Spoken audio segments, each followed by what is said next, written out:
course of the last few days, we have been taking notes on our reading. So we have compare and contrast notes. We've taken notes about information we've read as we've gone through.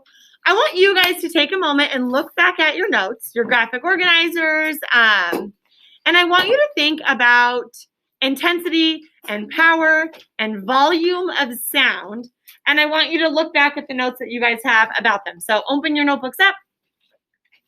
Take a moment to remind yourself what we've been learning about, what we've read about. You're going to need to go back to your notes from over the past few days, the different notes we've taken. Think about pitch, intensity, volume of sounds.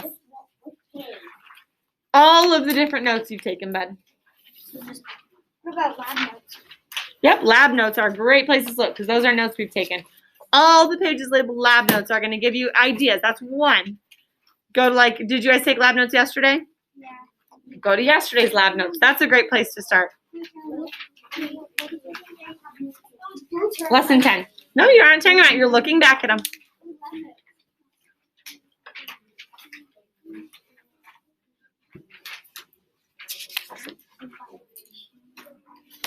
As a reminder, high-pitched sounds are created when an object or a surface vibrates back and forth really quickly, and they make shorter sound waves. Low-pitched sounds are caused when a surface vibrates back and forth slowly, creating longer and fewer sound waves. And Griffin talked us through that a little bit when we even feeling our voices.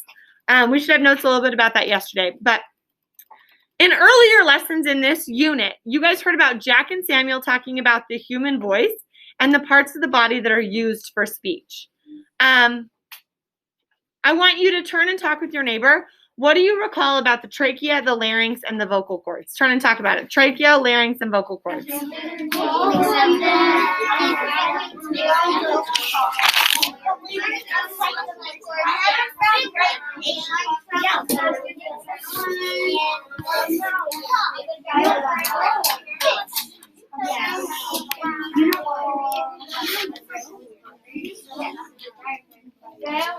3, 2, 1.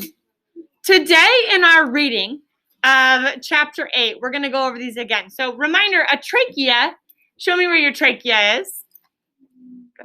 The trachea is a tube that air passes through, going in and out of your lungs. We also call it the windpipe. We also have the larynx. What's our word? Larynx. This is going to be an organ that's in your throat, and it holds the vocal cords, and it makes it possible to speak. We also call this the voice box. What do we also call it? The voice box. Paper cup. No, it keeps shocking me. And don't touch it. And our next word is automatically. What's our word? Automatically. If something does something automatically, it operates on its own, and it doesn't need direction to control it. We breathe automatically. We blink automatically. We don't need to tell our bodies to do those things. Today, we are going to be reading about the human voice and how we produce sounds. Sound good? Today, as we work, we are going to be in activity 11.1. Go ahead and open up your things to 11.1. What page is it, Chloe? Done. What page? 125.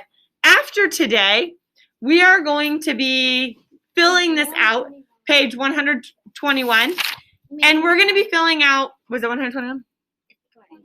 125, sorry. And we're going to be filling out, can you guess my sound? So as we go through today's reading, start to think about a specific sound that you would be able to describe. And we're going to get to that in a little bit. We will be on chapter 8, the human voice today for reading. So please get out your readers and we will begin.